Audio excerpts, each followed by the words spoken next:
Bonjour à tous et bienvenue dans la partie numéro 2 de la review cinématographique, épisode ou semaine numéro 15, des films cultes, des films d'auteurs, des films indépendants et des blockbusters, il y en a pour tous les goûts et pour toutes les couleurs. Au sommaire cette semaine, Louis nous parlera de Jackie Brown, de Suicide Squad, de Good Time et du court-métrage des mêmes réalisateurs Goldman vs Silverman, Burn After Reading, Cowboy Bebop le film, La Horde Sauvage, Il était une fois la Révolution, Tiré sur le pianiste, Jules et Jim, Mulholland Drive, Eraserhead, Eternal Sunshine of the Spotless Mind, Little Miss Sunshine et on l'appelle Trinita. Si vous voulez écouter une chronique / critique en particulier, les timecodes sont dans la description, comme ça vous n'avez pas à attendre que toute la vidéo passe pour entendre une critique / chronique en particulier. Sur ce, la partie 2 de la revue cinématographique épisode 12 semaine numéro 15 commence dès maintenant. Vous n'avez jamais été tenté? Elle est vraiment trop cool. On commence donc avec Jackie Brown, troisième long métrage de Quentin Tarantino, et plutôt déçu par Jackie Brown en vérité. Alors le film est vraiment pas mauvais, et bon, ça reste quand même un film de Quentin Tarantino, donc forcément c'est honorable. C'est plutôt pas mal filmé, c'est pas indigent, on s'ennuie un peu, en vrai on s'ennuie un peu, c'est un peu chiant, ça dépend vachement des moments, et le personnage de Jackie Brown est assez intéressant.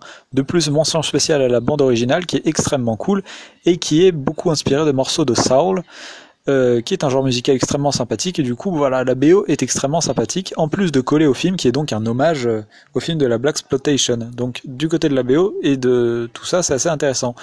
De plus, les acteurs sont globalement assez corrects. Jackie Brown, donc je l'ai dit, joué par Pam Grier, est très bonne. Samuel L. Jackson est également très sympathique. Robert De Niro dans un contre-emploi totalement saisissant, voilà, on n'a pas l'habitude de le voir dans ce genre de rôle, est aussi assez intéressant. Et je crois Robert Forster est également assez bon sans être non plus totalement éblouissant. Néanmoins, c'est ailleurs que ça pêche. À vrai dire, le film est vraiment beaucoup moins 1 mémorable et 2 ambitieux que les autres films de Quentin Tarantino, ce qu'on peut quand même reprocher au long métrage. Déjà, les personnages sont beaucoup moins marquants. Alors encore une fois, à part Pam Grier et pourquoi pas Samuel L. Jackson, les autres sont vraiment invisibles. Je veux dire, Robert De Niro, ok, a un rôle qui aurait pu être intéressant en contre-emploi, mais son personnage apparaît bien trop peu et il est beaucoup trop peu exploité dans le film. Bridget Fonda sert juste à être jolie, globalement, et Robert Foster est vraiment le cliché de l'inspecteur de service. De plus, voilà, le film, je l'ai dit, manque pas mal d'ambition, et quand on a vu ce qui est sorti avant, on ne peut qu'être légèrement déçu par Jackie Brown, qui clairement a pas le même niveau de maîtrise, et ça se voit vraiment. En bref, Jackie Brown, c'est un film assez bon, assez correct, parce que ça reste quand même Quentin Tarantino, mais clairement pas le plus marquant ni le plus intéressant de son auteur, et c'est plus un film à voir parce que c'est Quentin Tarantino que parce que c'est vraiment un bon film. Mais du coup voilà, je suis pas non plus déçu de l'avoir vu. Sérieusement, y a une case qui vous manque quoi? On est des méchants, on n'y peut rien, nous. Suicide Squad de David Ayer. Alors déjà, première vraie question, pourquoi j'ai regardé ce film? Et bah parce qu'en fait j'avais envie de voir une grosse merde, parce que je me disais, bon, si je vois de la merde, les films bons, et bah je les apprécierais encore plus. Et effectivement, ça te fait quand même relativiser toute la qualité de tous les films que tu as vus avant dans ta vie. Déjà, rien qu'à l'énoncé du scénario de base, c'est stupide. Dans un monde où des super-héros existent, alors certes on n'a plus Superman, mais on voit notamment dans le générique Batman, Flash et Cyborg, peut-être, je sais plus exactement. Pourquoi prendre une équipe de super vilains? Ça n'a absolument aucun sens, d'autant plus que tu sais que ça va forcément dégénérer, parce que la moitié, même plus de la moitié, à peu près tous en fait, sont censés être des malades mentaux totalement instables. Du coup, pourquoi tu engages des super vilains alors que genre sous la main t'as Batman et putain de Flash? De plus, la méchante est vraiment random méchante, putain qu'est-ce que le design est moche quoi, c'est d'une pauvreté. Cette pauvre Cara Delevingne est maquillée, mais de manière dégueulasse, avec un costume ridicule. En plus, ses ambitions sont, j'allais dire qu'elles sont pas claires, mais elle en a quasiment aucune. C'est vraiment la méchante qui veut dominer le monde. Voilà, c'est tout en fait. Il y a rien de plus. C'est la seule ambition de la méchante quoi. De plus, je parlais bon du costume de la méchante, mais l'ensemble du film est absolument ignoble visuellement. Les éclairages sont dégueulasses, les couleurs bavent. Ça se veut faussement rétro, faussement punk, mais c'est juste moche. C'est vraiment laid. La photographie est laide et ça ne nous fait pas du coup passer un bon moment visuel. Les acteurs, en plus de ça, sont totalement en roue libre, on n'y croit absolument jamais, parce que, en fait, leur jeu d'acteur est globalement totalement ridicule. Captain Boomerang, quoi, Captain Boomerang. De plus, l'ensemble est monté et réalisé comme un reportage de France 3 Région, en fait. Enfin, ça fait cheapos. Même aujourd'hui, je n'arrive toujours pas à m'expliquer cette scène dans la boîte de nuit avec Gangsta Joker contre Gangsta Gangsta. Avec Harley Quinn qui fait du pole dance, mais quoi? Franchement, c'est des putains de gentils. Pour la plupart, ils sont même pas spécialement méchants, c'est juste des guignols, c'est des putains de cassos en fait. Mention spéciale à Captain Boomerang qui est pas méchant, c'est juste un putain d'alcoolo qui boit de la bière en canette, quoi, putain. Mais à quel moment tu veux nous faire croire que ces mecs-là sont des dangereux psychopathes en fait? À quel moment elle s'est dit, ok, je vais mettre un mec qui fait du boomerang, un crocodile humain, un tireur d'élite et une meuf avec une batte de baseball, contre globalement une sorte de sorcière vaudou qui fait apparaître des monstres, fait spawner des armées et est quasiment indestructible. Enfin, à quel moment une méchante absolument surpuissante comme ça se fait défoncer par des guignols qui combattent pour la plupart à main nue, avec des boomerangs? Enfin, c'est comme si tu faisais un combat de boxe entre moi et Mike Tyson en fait. À quel moment tu penses que moi je vais gagner? Bref, Suicide Squad, sans surprise, c'était vraiment de la grosse merde. It's a nice dream.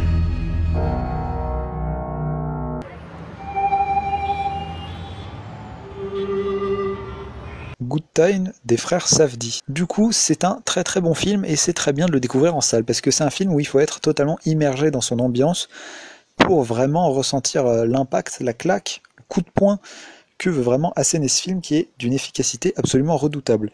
Déjà, première chose sur laquelle je voudrais revenir, le jeu d'acteur de Robert Pattinson qui est absolument impressionnant et qui fait taire absolument tous ses détracteurs. Parce qu'en fait, Robert Pattinson s'est tapé pendant longtemps l'image du mec qui a joué dans Twilight.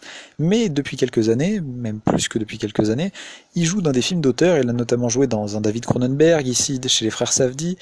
Bref, il joue dans pas mal de films d'auteur où il est vraiment vraiment bon et il fait vraiment mentir sa réputation qui était franchement pas bonne à la base et il est en train de se racheter une carrière malgré son passage qui est visiblement désastreux et donc sa performance va être absolument dingue, totalement sous adrénaline qui va partir dans tous les sens et il met vraiment de l'engagement dans sa performance vraiment et on y croit à fond à son personnage parce que vraiment il est plongé à 100% dans son rôle et c'est vraiment cool et à ce titre tous les acteurs du film sont également très bons, il y a également Jennifer Jason Leigh, et bref, tous les personnages sont très bien joués. Le film va du coup se dérouler pour la majeure partie du film, à part le début, l'introduction qui montre du coup le braquage, la quasi-totalité va se passer pendant la nuit, et du coup cette nuit va être éclairée par les différents éclairages qui se trouvent dans la ville, donc les lampadaires, les néons, etc. etc. Et du coup ça va vraiment donner une atmosphère extrêmement particulière, presque Nicolas Winding Refn au film, et c'est pas vraiment déplaisant. Du coup, ça va vraiment montrer que la ville presque déteint sur ses personnages, avec des néons roses, verts, bleus, rouges, enfin bref, il y en a dans toutes les couleurs. Et deuxièmement, là où ils vont également enfoncer le clou avec la mise en scène, c'est que ça va être extrêmement cuté et extrêmement en gros plan, ce qui va donner un rendu parfois assez agressif et qui pourrait être assez déroutant et qui peut totalement laisser en dehors, mais qui, pour peu qu'on s'y intéresse, est vraiment extrêmement efficace et qui vraiment nous accroche et nous décolle la rétine du début à la fin dans cette nuit dont on a vraiment à la fois envie de voir le bout et dont à la fois on ne voit jamais le bout parce que ça a l'air d'être une nuit sans fin. C'est vraiment, comme dirait Louis-Ferdinand Céline, un voyage au bout de la nuit pour le coup. Bref, Good Time c'est extrêmement intéressant.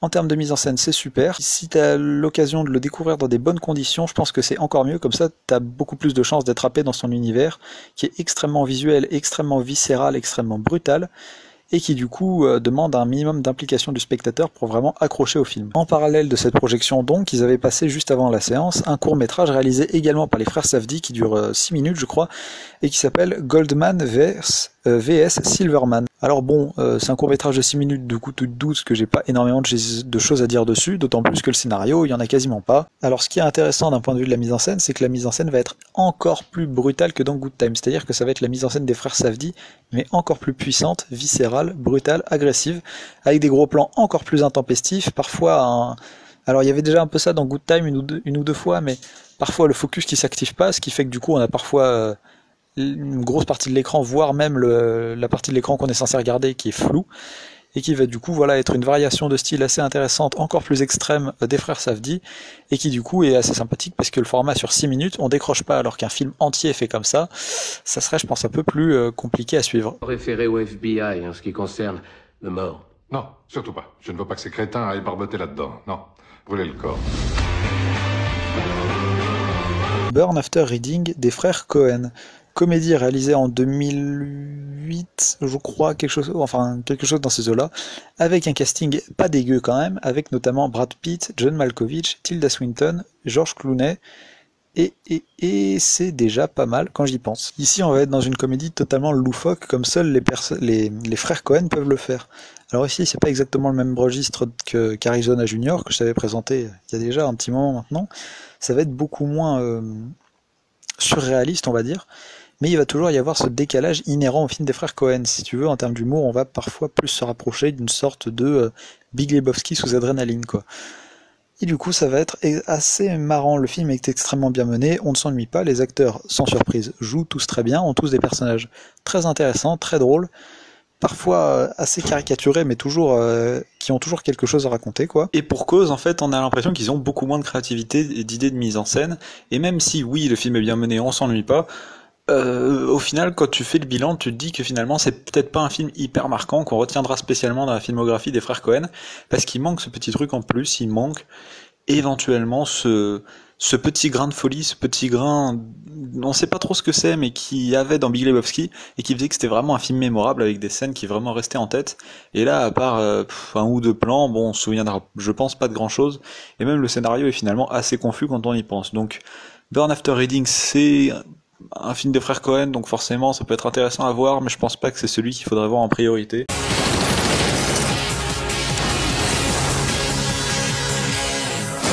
Cowboy Bebop. Cowboy Bebop, le film, donc long métrage, pas vraiment adapté, mais qui s'inclut dans la chronologie de la série éponyme, qui est donc un animé extrêmement célèbre et que j'aimerais beaucoup voir d'ailleurs. Mais là, ici, je me dis que j'ai pas énormément de légitimité à parler du film, parce que Cowboy Bebop, la série de base, je l'ai jamais vu.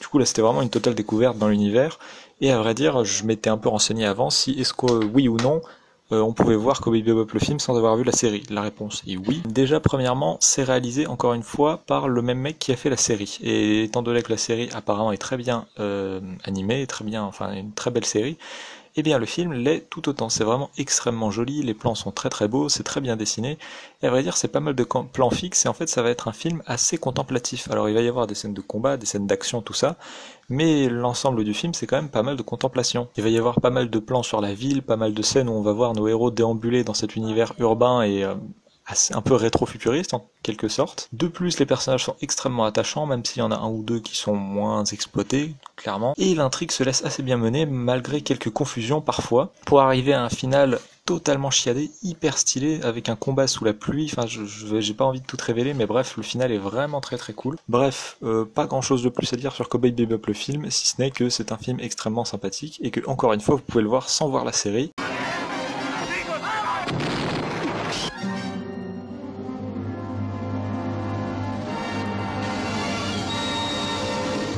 La Horde Sauvage, réalisé par Sam Peckinpah en 1969, western extrêmement connu et extrêmement culte. Alors ça faisait longtemps que j'avais pas pris une telle claque devant le film, parce que en fait je sais pas si je t'en ai déjà parlé, mais j'adore le western. Vraiment c'est un genre que j'aime énormément, et même si je sais qu'aujourd'hui le western, bon il y a plein de gens qui aiment pas, ce que je peux comprendre, eh bien moi personnellement c'est vraiment un genre que j'adore, et à peu près tous les westerns que je vois, même s'ils sont pas très ouf, et tu le verras plus tard quand je te parlerai d'un autre western, et ben même s'ils sont pas très ouf, je peux pas m'empêcher de trouver ça sympathique et de trouver ça intéressant, et je suis toujours extrêmement intéressé et diverti par les films de western, quelle que soit leur qualité. Mais alors, en tout cas ici, on est sur du western de très très très grande qualité. Ça va globalement être un western assez crépusculaire, parce qu'en fait ça va pas être un western qui se passe vraiment dans l'âge d'or du Far West, on va dire, dans les années 1860-1870, mais là ça se passe je crois en 1910, 13, un truc comme ça.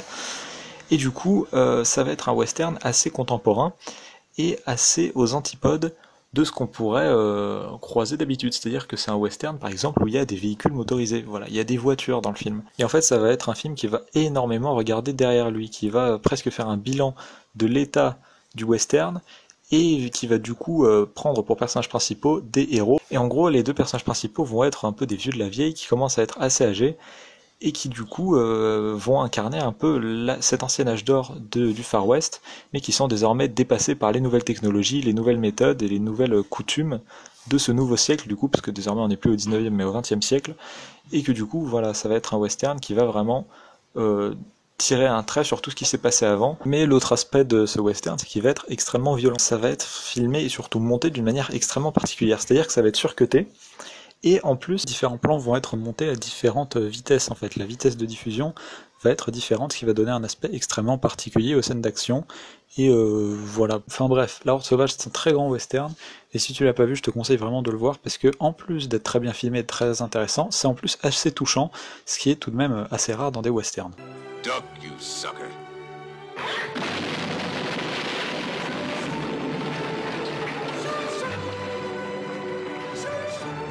Il était une fois la Révolution de Sergio Leone, donc quatrième western de Sergio Leone, après bien évidemment la trilogie du dollar, ainsi que Il était une fois dans l'Ouest. Alors ça va être un film qui va être assez différent des autres films de Sergio Leone. Alors je sais pas si t'as vu Le Bon, la Brute et le Truand, enfin la trilogie du dollar, ou même Il était une fois dans l'Ouest, mais là c'est assez différent, parce que je t'en parlais un peu avant quand je parlais de La Horde Sauvage, ça va être un film assez contemporain, qui se passe au-delà de 1910 également. Et là pareil, en plus des voitures, on va avoir carrément des camions, et encore une fois les armes vont être toujours plus modernes, avec vraiment des pistolets comme on pourrait presque en voir aujourd'hui. Du coup ça va être plus un film de guerre qu'un western à proprement parler. Mais c'est justement ça qui va faire l'intérêt majeur, d'un point de vue formel, d'un point de vue esthétique, de Il était une fois la Révolution, cette sorte de fusion des deux genres que sont donc le western et le film de guerre. Puisque là on n'est plus du tout dans le western type Il était une fois dans l'Ouest, on est vraiment dans le western, enfin, presque dans le film de la Première Guerre mondiale quoi. Néanmoins, on constate vraiment qu'il a beaucoup moins d'entrain et d'intérêt à filmer ce film, à réaliser ce film, que Il était une fois là dans l'Ouest ou Le Bon, la Brute et le Truand par exemple. Parce qu'en fait, ce qu'il faut savoir, c'est qu'à la base, le film n'était pas censé être fait, il n'était pas censé réaliser encore un western après Il était une fois dans l'Ouest, et c'est pour ça qu'après il a réalisé son dernier film qui était Il était une fois en Amérique. Néanmoins, c'est pas pour autant que le film est mauvais, bien au contraire, il y a des très belles choses dedans, les acteurs sont tous très sympathiques, mention spéciale à James Coburn et sa mâchoire absolument titanesque, et puis également Ennio Morricone signe une bande-son, elle aussi pas mal à contre-courant, avec plus seulement une bande-son sifflante, un peu lancinante, comme on pouvait en entendre par exemple dans tous ces autres westerns avec Sergio Leone, mais avec ici par exemple des riffs de guitare électrique qui peuvent surprendre de prime abord, mais qui au final sont assez bien intégrés au film, et puis également des partitions extrêmement belles, notamment sur les scènes de flashback absolument magnifiques, où il va du coup signer d'ici des compositions beaucoup plus lyriques, beaucoup plus touchantes, presque un peu trop tire-larme et pathos, mais qui fonctionnent tout de même assez bien. Et voilà. Bref, Il était une fois la Révolution, c'est clairement pas le Sergio Leone le plus intéressant, de ceux que j'ai vus c'est même le moins intéressant, mais ça reste quand même un film très sympathique, très intéressant, avec suffisamment d'innovation pour avoir un véritable intérêt dans la filmographie de Sergio Leone. Donc franchement, si tu l'as pas vu, je te le conseille parce que c'est plutôt sympathique. Et d'ailleurs, si tu n'as pas vu les autres, alors je crois que tu as vu Il était une fois dans l'Ouest, mais la trilogie du dollar, je crois que tu les as pas vus, ou en tout cas pas notés. Et regarde ça mec, regarde ça, c'est incroyable. Et Le Bon, la Brute et le Truand est mon film préféré quoi. Donc c'est absolument fantastique.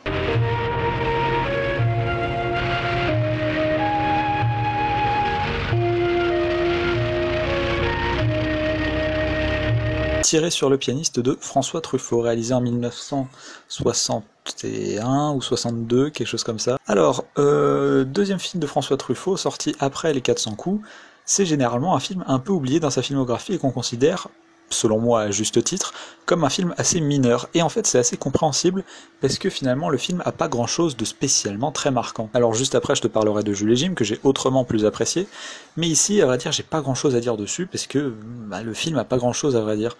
L'histoire est assez convenue, le scénario parfois un peu bancal, mais ça va, les acteurs se débrouillent pas trop mal on va dire, et les dialogues arrivent bien à capter l'élocution de l'époque quoi.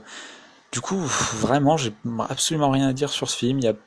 C'est un film où il n'y a rien de spécial à redire. La mise en scène, l'écriture, les personnages. C'est plus à regarder un film par curiosité, histoire de voir la filmographie de Truffaut dans son intégralité, plutôt qu'un véritable long métrage charnière de son réalisateur quoi. Et à vrai dire, pour finir là-dessus, c'est plus un film qui a le charme d'une époque, qui du coup est un film qu'on regarde parfois un peu avec nostalgie aujourd'hui, mais à part cet aspect un peu nostalgique et qui a du charme, hein, je le reconnais, avec Charles Aznavour, tout ça, à part ça, c'est pas un film extrêmement important à regarder. Et honnêtement, si vous avez jamais vu de François Truffaut, ne commencez pas par celui-là, parce que franchement, il n'y a pas grand-chose à en dire. À vrai dire, je l'ai vu parce qu'il était sur Netflix, mais franchement, s'il était pas dessus, je l'aurais pas spécialement regardé, quoi. C'est moi, Et vous? Jim. Jim et Jules alors? Non, Jules et Jim. Jules et Jim, deux hommes, deux amis, bouleversés par la même femme. Et ensuite, j'ai donc vu Jules et Jim toujours sur Netflix, et qui est là pour le coup considéré comme l'un des plus grands, si ce n'est le plus grand film de François Truffaut par certains. Alors ici donc, rien à voir avec Tirer sur le pianiste, Jules et Jim c'est autrement plus marquant que François Truffaut, que Tirer sur le pianiste. En gros, déjà, il va y avoir une sacrée beauté plastique. Je pense notamment au début où ils vont, par exemple, il y a tout un passage où ils vont dans le sud, ils louent une maison, et ils font du vélo, et toute cette scène est extrêmement belle, elle est extrêmement lumineuse, luminosité qui est en plus et accentuée par le noir et blanc qui du coup accentue globalement les teintes extrêmement lumineuses. Par exemple, quand il y a énormément de soleil, le noir et blanc va faire que l'écran va être absolument inondé d'une lumière blanche extrêmement pure, et du coup ça va donner un résultat extrêmement joli. Et tout ce passage dans le sud avec Jules, Jim et la meuf, Jeanne Moreau, va du coup être un passage extrêmement sympathique à suivre plastiquement, même s'il ne raconte finalement pas grand chose, mais la mise en scène va du coup nous accrocher suffisamment pour qu'on suive ce qui se passe à cet endroit-là. De plus, les dialogues sont toujours très bien écrits, et même si on pourrait se plaindre d'une certaine artificialité de la part des acteurs, je trouve que ça rajoute encore une fois un certain charme au film, un peu comme dans Tirer sur le pianiste. De plus, ce point sur lequel je voulais revenir, c'est le personnage de la femme jouée par Jeanne Moreau, qui est pour moi l'héroïne typique de la nouvelle vague, et c'est pour ça aussi qu'elle est assez intéressante. C'est-à-dire que c'est l'héroïne typique de la nouvelle vague, elle est émancipée, ne veut pas se cantonner à un seul mari, elle est relativement libre, s'habille presque parfois comme un garçon, bref, c'est l'héroïne typique de la nouvelle vague, et c'est pour moi vraiment autour de ce personnage que le film se centre, étant donné qu'à peu près tous les conflits tournent autour d'elle. Et du coup, je me suis dit en y repensant que en faire une héroïne typiquement nouvelle vague comme ça, pour ensuite lui apporter un destin tragique, c'était presque remettre en question le concept même de nouvelle vague, et que c'était un film presque crépusculaire de la nouvelle vague, ce qui serait pas totalement incohérent d'ailleurs, puisque le film sort en 62 qui est globalement la date de la fin de la nouvelle vague, quoi. Du coup, cette remise en question apportée par François Truffaut, qui était quand même l'un des meneurs de ce mouvement, me paraît plutôt intéressante. Après, c'est peut-être juste moi qui extrapole et qui surinterprète un peu le truc, mais je l'ai un peu ressenti comme ça en y repensant. Néanmoins, le film n'est pas exempt de tout défaut. Je pense notamment à la deuxième partie du film, qui, même si elle est assez logique, elle est cohérente, cette deuxième partie va être beaucoup plus lente et beaucoup plus ennuyeuse, ce qui fait qu'il y a parfois des scènes où il y a plusieurs minutes où on va se dire « on se fait quand même un peu chier », et même si je le répète, cette partie est cohérente, elle aurait gagné à être peut-être un peu plus dynamique et un peu plus, on va dire, intéressante, parce que vraiment c'est dommage que après une première partie si maîtrisée et si, je vais pas dire haletante parce que c'est pas vraiment le terme, mais si intéressante, on tombe dans une deuxième, bien que cohérente, bien qu'elle est cohérente, elle est quand même beaucoup plus ennuyeuse et parfois même rébarbative. Très bon film de François Truffaut et très bon film de la nouvelle vague, et je pense que je le préfère même aux 400 coups.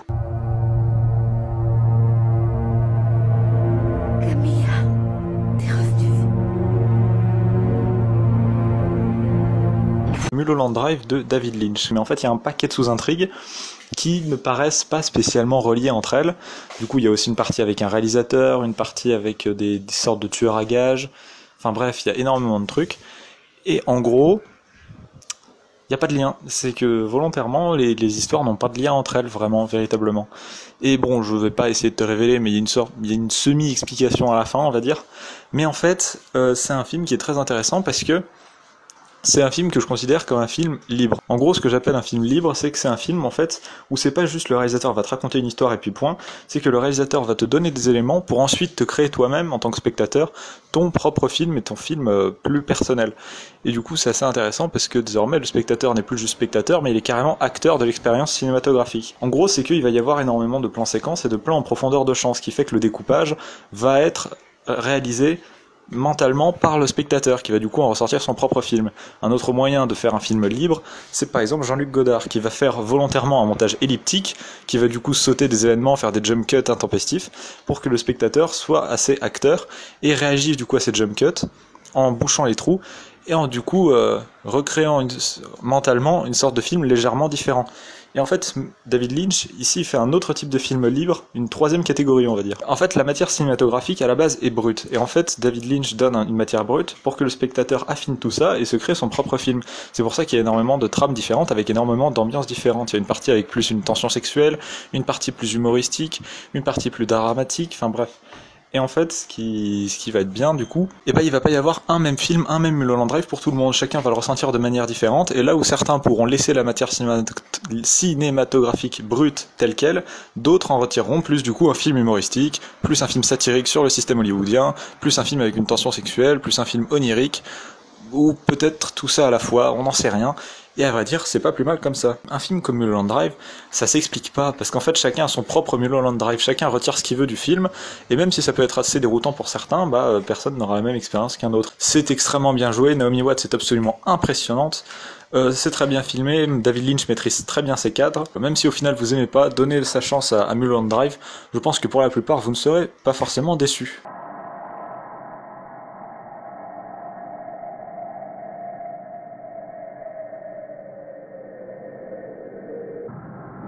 Et après avoir eu un petit mal de crâne sur Mulholland Drive, pourquoi pas enchaîner avec un autre David Lynch, Eraserhead, tout premier long métrage du réalisateur, qu'il a réalisé, la réalisation c'est, comme il avait pas les thunes, ça s'est déroulé sur plusieurs années je crois, et il faisait ça pendant qu'il faisait ses études.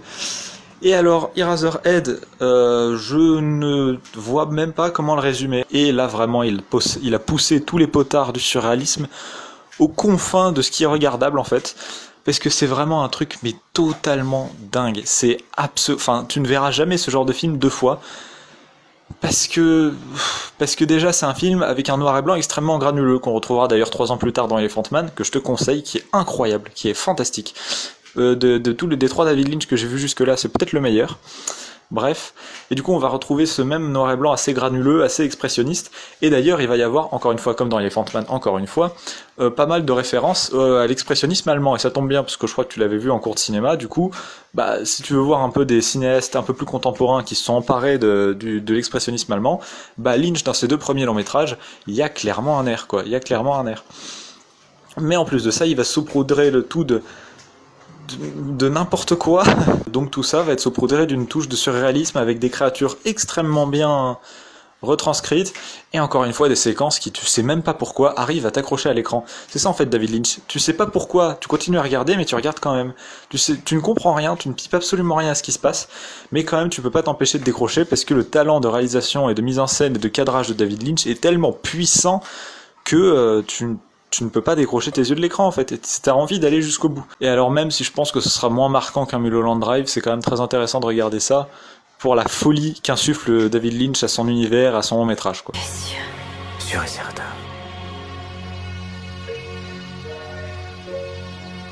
Eternal Sunshine of the Spotless Mind. Eternal Sunshine of the Spotless Mind de Michel Gondry. Eh bien, c'est un film qui m'a énormément plu. Et pourtant, je m'y attendais pas forcément à la base, parce qu'à la base, j'étais pas forcément... Enfin, j'avais envie de le voir, mais je me disais...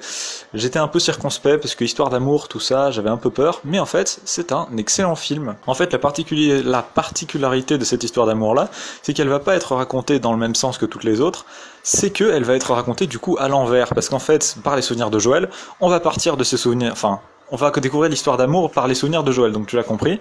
Et en fait, on va partir de la séparation, et du coup, là où ça a commencé à dégénérer, quoi, pour remonter jusqu'à la rencontre et jusqu'au moment où ça se passait bien. Du coup, ça va être innovant du point de vue de la narration. De plus, il va y avoir une trame dans, pas le présent, mais dans la réalité, entre guillemets, parce que pendant qu'on se remémore les souvenirs, que Joël se remémore ses souvenirs et que le spectateur en est témoin, et bien pendant ce temps, il y a tous ceux dans la réalité qui du coup font l'opération, où ça va plus ou moins bien se passer, où il va y avoir également avoir une histoire entre tous ces personnages. Il va notamment y avoir Kirsten Dunst, donc Mary Jane Watson dans la trilogie Spider-Man, Elijah Wood, donc Frodon, et enfin Mark Ruffalo, donc Bruce Banner dans Avengers. Mais du coup voilà, il va du coup y avoir 2 trames superposées, tout ça va être extrêmement clair, va extrêmement bien marcher, et fusionner 2 intrigues comme ça c'est souvent assez casse-gueule, mais ici il arrive bien à le faire, et ce qui fait que le long métrage reste toujours extrêmement digeste. J'ai presque l'impression que dans la mise en scène, il y avait quelque chose d'un peu, dans le montage plutôt, il y avait un peu quelque chose de Jean-Luc Godard. Eternal Sunshine de The Spotless Mind, c'est un très bon film, très ingénieux, très inventif,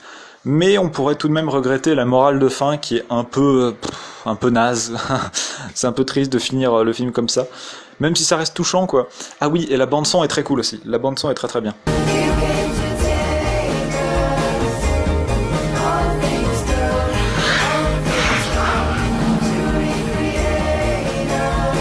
Little Miss Sunshine, réalisé par, putain j'ai oublié, je crois qu'ils sont deux, et avec dans les rôles principaux Toni Collette, Greg Kinnear, je sais pas trop comment ça se prononce, Alan Arkin et Steve Carell et Paul Dano également. Pourquoi j'ai pas aimé? Eh ben on pourrait vraiment se poser la question parce que le film ne demeure pas non plus sans qualité. Les acteurs se débrouillent plutôt pas mal, notamment Steve Carell qui est je pense le meilleur perso du film, Paul Dano qui est sympathique parce que c'est un frère en fait qui a envie de rentrer dans l'armée et qui du coup il y a aucun lien, ça n'a aucun sens, mais et qui du coup est muet, a fait vœu de silence jusqu'à ce qu'il arrive à rentrer dans l'armée. Voilà, c'est marrant, mais ça n'a aucun sens, on est d'accord. Et voilà, et du coup les personnages vont être relativement attachants, je dis bien relativement, parce que vraiment, encore une fois je reviendrai dessus après, mais ce qui m'a vraiment embêté, c'est que le film est d'un cliché et d'un attendu, et d'une banalité confondante. C'est-à-dire que tous les personnages, c'est vraiment des clichés sur pattes, et pour la plupart d'entre eux, ils n'ont qu'une seule caractéristique en fait, ils ont tellement peu d'épaisseur que ils sont résumés par un truc. L'oncle, il est suicidaire. Le grand frère, il est muet. La petite fille, elle veut gagner. La mère, on sait même pas, parce que la mère, elle a rien. Le père, en fait, c'est un mec qui vend...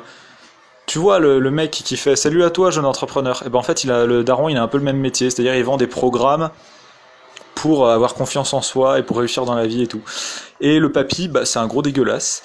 C'est un grand fou. Du coup, voilà, ça va être des personnages extrêmement caractérisés, qui vont être assez pauvres et que du coup on va pas avoir énormément envie de suivre parce que des personnages aussi peu développés et aussi peu intéressants, forcément ça captive pas l'émotion. Enfin l'émotion et l'attention surtout. De plus le déroulement du film va être extrêmement attendu, extrêmement cliché. Les émotions des personnages changent du tout au tout d'une scène à l'autre, c'est pas super bien écrit, et puis en plus, le scénario fait n'importe quoi quand ça l'arrange. Du coup voilà, c'est un peu dommage parce que bon, ça aurait pu être un feel-good movie assez sympathique, mais néanmoins c'est tellement cliché, attendu, et surtout très très américain, que finalement il n'y a pas grand intérêt, et c'est pas vraiment qu'on s'emmerde, mais... Oh, et puis cette scène de fin, là, cette scène de danse, oh putain, qu'est-ce que c'est nul à chier. Bref, Little Miss Sunshine, bon... ça plaira peut-être aux gens qui n'en attendent pas trop, mais si t'es un minimum exigeant, je pense que Little Miss Sunshine, tu passeras à côté. Tu sais où me trouver? Ouais, au cimetière. On l'appelle Trinita avec Terence Hill et Bud Spencer, western donc, et honnêtement, encore une fois, comme avec Little Miss Sunshine, on va pas y aller par quatre chemins, c'est franchement pas un très grand film. Ça va être un western beaucoup plus burlesque, beaucoup plus humoristique, beaucoup plus léger que dans les autres westerns, que ce soit les westerns de Sergio Leone, de Sam Peckinpah, etc., ou de John Ford, enfin bref. Mais il n'en reste pas moins que c'est un film que je trouve sympathique. Alors je comprendrais qu'on trouve ça nul à chier, mais je peux pas m'empêcher de passer un relatif bon moment devant le film en fait. C'est extrêmement répétitif, c'est extrêmement cliché, c'est extrêmement attendu. Mais je sais pas, je t'avais dit que j'avais un seuil de tolérance extrêmement élevé quand il s'agit de parler de western, et ici c'est le meilleur exemple, parce que même si le film, honnêtement, objectivement, est pas très dingue, il reste quand même plutôt sympathique, les bastons sont rigolotes, j'ai vraiment pas grand chose à défendre, mais je sais pas pourquoi, j'aime plutôt bien ce film. C'est clairement pas le film du siècle, très loin de là, et je comprendrais que si tu le vois, tu trouves ça nul, mais moi je trouve ça sympathique, je trouve ça marrant.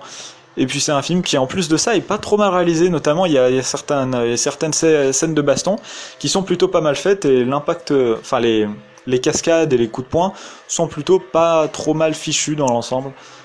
Donc pas grand chose à dire ni à défendre sur ce film, mais je l'aime bien.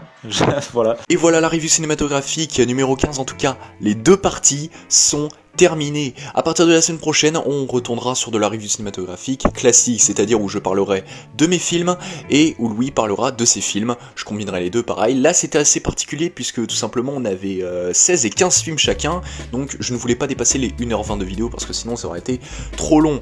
Donc du coup, on se retrouve mardi prochain pour une prochaine vidéo. Comme vous le savez, les backstage de la review cinématographique se déroulent sur Instagram, donc je vous donne dès à présent nos Instagram. Pour ma part, c'est Polo-Raxor, POLO-RAX0R, et pour mon ami Louis, c'est Louis-Perquin, LOUIS-PERQUIN. Je le remercie encore de participer à cette review parce que je trouve ça génial qu'on parle de cinéma.